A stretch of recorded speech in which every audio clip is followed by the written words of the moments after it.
For all the incredible things human beings do very well, we tend to have a very limited understanding of the scale of our own history, something no doubt connected to our brief lifetimes. For the most part, we tend to live for any period of time up to about 100 years or so, and given such a short period of time in which to experience the world, it probably shouldn't surprise us too much that most of us don't really understand the scope of our own history. The question then is how, given such short lifetimes, we can come to understand the true scale of human history. Let's start by thinking not in terms of time, but in terms we can more easily understand: distance travelled around our planet. If we were to start with 2011's rebellion in Libya and place a marker in Panama in Central America and head back roughly 10 years to the September 11th terrorist attacks, we could say that we've made a journey of about 40 miles, enough to travel across the very narrowest part of the Americas.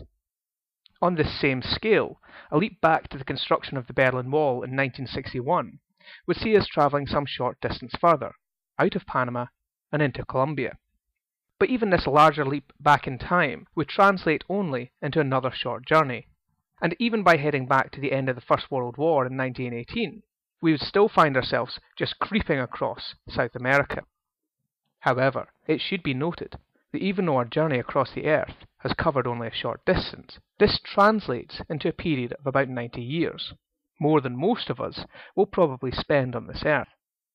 Such a short, little journey should serve as a reminder then that the span of a human lifetime allows us to experience only a tiny cross-section of history.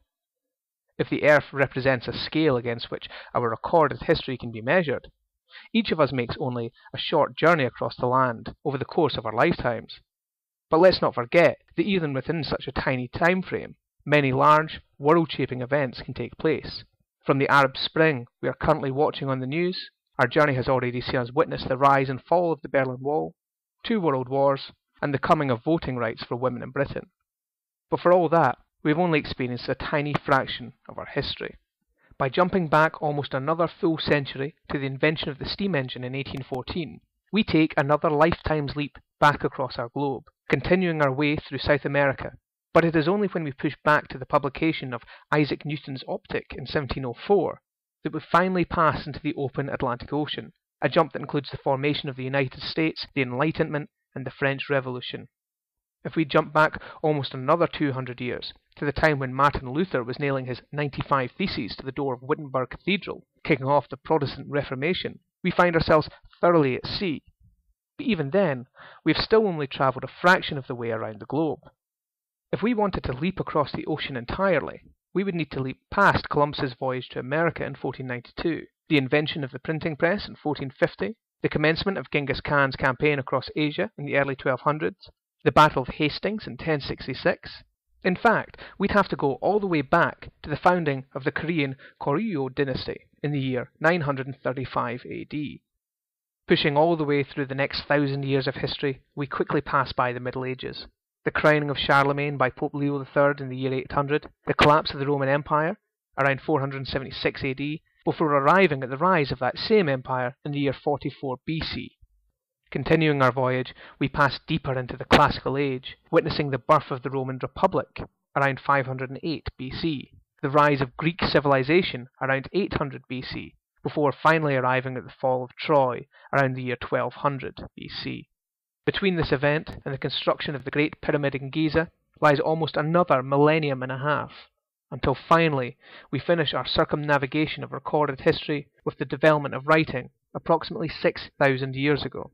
But even this is only a tiny portion of our species' total history, and it is only when we push into the realm of prehistory that the scale of our past becomes apparent. In order to do this on our current scale, we must now look beyond the Earth. The distance from the Earth to the Moon is a staggering 384,403 miles on average. Or to put that number into context, that is more than 11 times the distance we've already travelled around our globe. Travelling such a massive path would see us travelling more than 92,000 years into the past, a journey that would see us witness the advent of farming approximately 10,000 years ago, the arrival of the first people in the Americas 25,000 years ago, the extinction of the Neanderthals about 4,000 years before that, the spread of modern humans out of Africa about 50 or 60,000 years ago, and very possibly the birth of the most recent common male ancestor to all living humans, about 90,000 years in our past.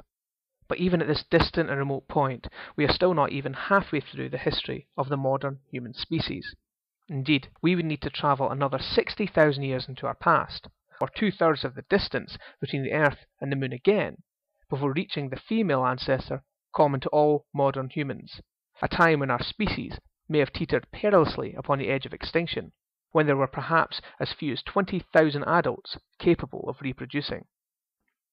Another 50,000 years into the past would finally bring us to the dawn of the modern human species, a point where we would have travelled over twice the distance that separates the Moon from the Earth.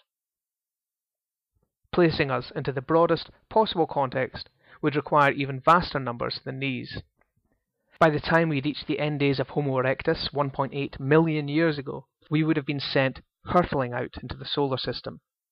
By the time we reach the extinction of the dinosaurs 65 million years in the past, the planet Mars would be but a distant memory on our current scale, obscured by the asteroids we would have passed.